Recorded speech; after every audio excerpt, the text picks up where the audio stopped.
ஏன் சிரிக்கிறேன்னு பாக்குறீங்களா? நம்ம சனாதன தர்மம்னு சொல்லி உதயநிதி ஸ்டாலின் மாட்டிக்கிட்டார். இப்ப உச்ச நீதிமன்றமே நீ பண்ணது தப்புடா, நீ சொல்றது மக்களை கொலை பண்ற மாதிரி சொல்லியிருக்கிற, ஒரு சமுதாயத்தையே அழிக்க சொல்லியிருக்கிற, இது உனக்கு தெரியலனா நீ ஒரு அமைச்சராகவே இருக்கக்கூடாது. ஒரு சாதாரண மக்கள் கிறிஸ்துவத்தை பத்தி தவறா பேசினாலோ, முஸ்லிமை பத்தி தவறா பேசினாலோ, இந்து சமுதாயத்தை பத்தி தவறா பேசினாலோ, இல்லை எந்த மதத்தை பத்தி தவறா பேசினாலோ, நம்ம ஜனநாயகத்துல அது தவறுதான் அப்படின்னு தெளிவா கான்ஸ்டியூஷன்ல இருக்கு. அது உங்களுக்கு தெரியாம போச்சு. ஏன்னா நீங்க அந்த அளவுக்கு நீங்க படிச்சிருக்கீங்க.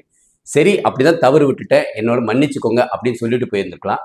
இப்போ உட்காந்து இன்னும் டிவிலேயே அதை இதுலேயே நீங்க சனாதனத்தை வேற மாதிரி புரிஞ்சிருக்கீங்க அப்படின்னு நீங்களா ஏதோ ஒரு கற்பனை பண்ணி சொல்லிட்டு இருக்கிறீங்க. இது சிரிப்பா இல்லையா? மக்களிடத்துல உண்மையை பேச தெரியும்னா எதுக்கு நீங்க எல்லாம் மக்களாட்சியில் இருக்கிறீங்க?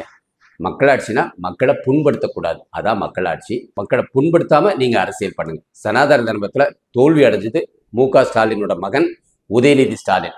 அதை அங்க இருக்க கட்சியில் இருக்கிற எல்லா நிர்வாகிகளும் புரிஞ்சுக்கிட்டீங்கன்னா நல்லா இருக்கும். ஏன்னா உச்ச நீதிமன்றத்துக்கு மேல வேற எதுவும் கிடையாது. அவங்களே என்ன தெளிவா சொல்லியிருக்காங்க, மக்களை கொல்ற சொல்றதுக்கு நீங்க தூண்டி விடுறீங்கன்னு சொல்லியிருக்காங்க. Genocide is a very very bad terminology. Genocide ரொம்ப ரொம்ப கொடூரமான வார்த்தை.